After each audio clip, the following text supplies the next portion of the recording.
अस्सलाम वालेकुम, कैसे हैं आप? उम्मीद आप अच्छे होंगे। आज हम बनाएंगे 10 मिनट में बहुत ही ज़बरदस्त, बहुत ही मज़े का मीठा, और ये आपको एक नया जायका, नया मज़ा देगा।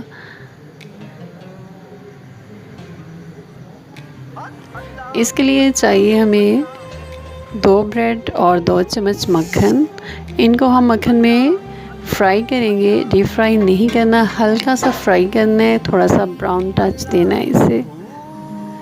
1 चम्मच मक्खन जब ये पिघल जाए तो इसमें डालेंगे ब्रेड और इसको अच्छी तरह फ्राई करेंगे दोनों साइड से बारी बारी। एक साइड से हो गया, अब हम इसकी साइड को चेंज कर लेते हैं।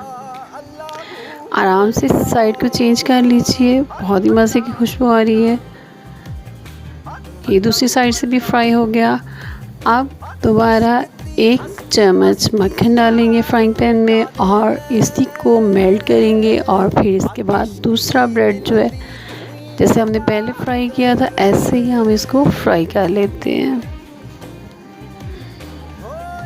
ये भी बहुत अच्छे से फ्राई हो गया है।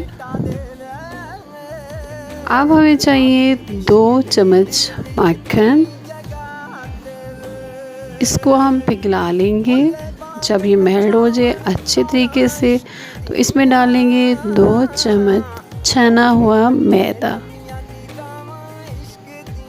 और इसको हल्की आंच पे फ्राई करेंगे। जब इसका ज़रा कलर चेंज होने लगेगा तो इसमें डालेंगे हम 2 कप दूध। ये फ्रेश दूध है, 2 कप आहिस्ता आहिस्ता करके इसमें डालते जाएं। फ्लेम को बिल्कुल लो रखें। अब इसको मिक्स कर लें।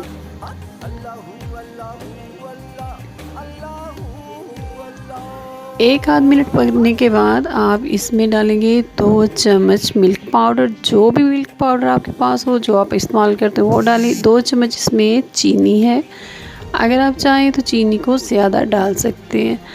अगर इसमें हल्का हल्का सा दाना बन जाए तो भी कोई मसला नहीं, ये खाने में और भी ज़्यादा आपको मज़ा देगा।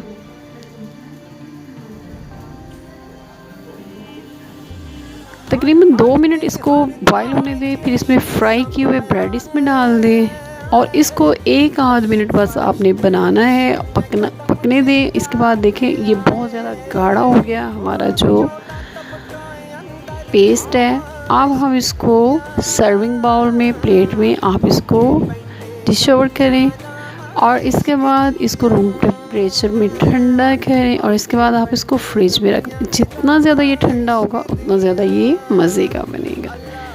इसके ऊपर आप अपनी पसंद के मुताबिक गार्निश कर सकते हैं। मैंने इसमें डालना है पिस्ता, आप चाहें तो बादाम या जो भी आपको पसंद हो उसमें डाल सकते हैं। ये केक बहुत ही मज़े का है, आपको पसंद आएगा। मेरे चैनल को सब्सक्राइब करें, लाइक करें, शेयर करें। फिर मिलेंगे एक नई और मज़े की रेसिपी के साथ। अपना ख्याल रखिएगा, अपनी दुआओं में याद रखिएगा। अल्लाह हाफिज़।